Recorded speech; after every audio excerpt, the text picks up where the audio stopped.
ఇది గణేశుడి కథ. కైలాస పర్వతం మీద శివపార్వతులు నివసించేవారు.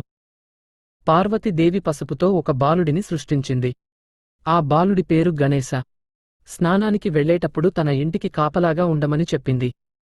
శివుడు తిరిగి వచ్చినప్పుడు గణేశుడు ఆయనను లోపలికి రానివ్వలేదు. కోపంతో శివుడు ఆ బాలుడి తలను నరికేశాడు.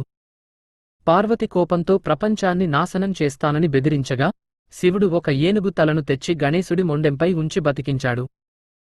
అప్పటినుండి గణేశుడు అడ్డంకులను తొలగించే దేవుడిగా పూజింపబడ్డాడు. కనిపించకుండా పోయిన శంఖం కథ. తన శంఖం అంటే చాలా ఇష్టం. ఒకరోజు అది కనిపించకుండా పోవడంతో దానికోసం అన్ని లోకాల్లో వెతికాడు. చివరగా అది కైలాసంలో వినాయకుడి దగ్గర ఉందని తెలుసుకున్నాడు. వినాయకుడు ఆ శంఖాన్ని తిరిగి ఇవ్వడానికి నిరాకరించాడు. దాంతో విష్ణువు శివుడిని ఆశ్రయించాడు. శివుడు వినాయకుడిని ఒప్పించడం ఎవరికీ సాధ్యం కాదని చెప్పి విష్ణువును వినాయకుడికి ప్రత్యేక పూజ చేయమని సలహా ఇచ్చాడు.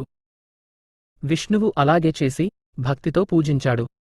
విష్ణువు భక్తికి మెచ్చిన వినాయకుడు ఆ శంఖాన్ని అతనికి తిరిగి ఇచ్చాడు. ఈ కథ వినాయకుడి శక్తిని మరియు భక్తికి ఉన్న ప్రాముఖ్యతను తెలియజేస్తుంది. శివుడి ఓడిపోయిన యుద్ధం కథ. శివుడు ఒకసారి రాక్షసులతో యుద్ధానికి వెళ్తూ గణేశుడిని పూజించడం మర్చిపోయాడు. దానితో యుద్ధభూమికి చేరకముందే ఆయన రథం చక్రం పాడైపోయింది.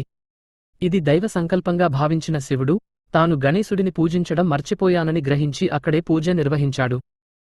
గణేశుడి ఆశీస్సులతో శివుడు యుద్ధంలో విజయం సాధించి రాక్షసులను ఓడించాడు. ఈ కథ ఏదైనా పని ప్రారంభించే ముందు గణేశుడి ఆశీర్వాదం తీసుకోవడం యొక్క ప్రాముఖ్యతను తెలియజేస్తుంది. గణేశుడి జ్ఞానం కథ. గణేశుడు, కార్తికేయుడు ఒక మాయాఫలం కోసం పోటీపడ్డారు. వారి తండ్రి శివుడు ప్రపంచం చుట్టూ 3 సార్లు ప్రదక్షిణ చేసిన వారికే ఆ ఫలం ఇస్తానని సవాలు విసిరాడు. కార్తికేయుడు తన నెమలిపై వేగంగా బయలుదేరగా గణేశుడు తన తల్లిదండ్రులైన శివపార్వతుల చుట్టూ 3 సార్లు ప్రదక్షిణ చేశాడు. వారికి మీరే నా ప్రపంచం అని చెప్పాడు. గణేశుడి జ్ఞానానికి, భక్తికి మెచ్చిన శివుడు ఆయనకే ఫలం ఇచ్చి విజేతగా ప్రకటించాడు. గణేశుడు మరియు పార్వతీదేవి కథ. ఇది ఉండగా ఒక పిల్లి కనిపించింది. దానితో ఆటపట్టించడం మొదలుపెట్టాడు. దానిని పైకి లేపి కింద పడేశాడు. తోకలాగాడు. ఆ పిల్లి బాధతో అరుస్తూ ఉన్నా వినకుండా అలాగే సరదాగా ఆడుకున్నాడు. ఇంటికి తిరిగి వచ్చినప్పుడు తన తల్లి పార్వతీదేవిని గాయాలతో చూశాడు.